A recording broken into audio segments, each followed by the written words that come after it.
Power lines. Should or should you not buy near power lines? And this is a question we get all the time. I said about all the questions we get. We get a lot of questions, but this one's particularly of interest to me. I saw a person put this on Facebook the other day.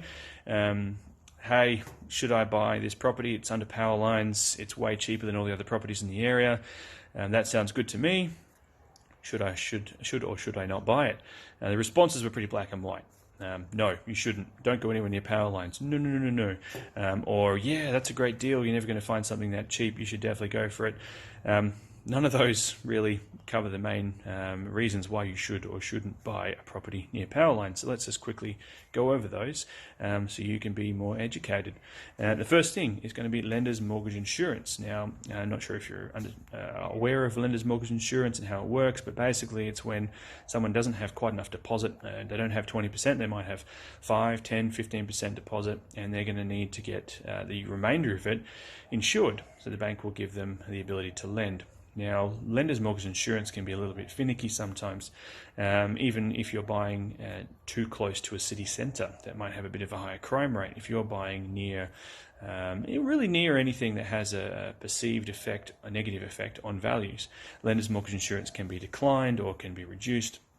In the case of power lines, it can be pretty strict. If it's within 50 metres of those power lines, it can be declined completely, and that could be a huge issue. If you're selling to a first home buyer or planning to sell to a first home buyer, if you're doing a renovation or a subdivision, or you're a first home buyer yourself and you're planning to sell again to a first home buyer, the issue is going to be that you may have to have a larger deposit to purchase that property. And you've got to consider that, is a first home buyer going to have $80,000, $100,000, $150,000 to buy this property? If you're not selling to first home buyers, that might become less of an issue, in which case it becomes only a perception problem. Can you improve the perception of this property and reduce the impact that these lines have on it? Now, there's all kinds of variations depending on the distance from the lines, whether the lines are right outside the front door, whether they're off in the distance, whether they're massive looming structures, or whether they're only 10, 15 metres high and they're not so bad. All of those things need to be considered. The best thing to do is going to be to call the applicable governing body, which in WA is going to be Western Power. Ask them, is there a buffer zone if you're very close, or otherwise, is there plans for them to be maintained? Are they going to be moved to underground power at some point? Just get some information as to whether or not these are actually going to be there in the future, because that can be a huge upswing if you can buy a property and those lines are going to be removed in the next 2 to 5 years.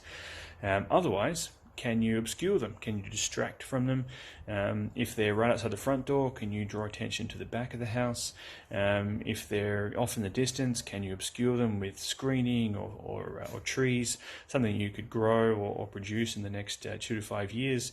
There's a lot of ways that you can change the perception of a property with very particular renovations or improvements. So hopefully that gives you a little bit more info about buying under power lines or near power lines. If you have any other questions, you know where to come. Just send me an instant message and I'll get back to you as soon as I can.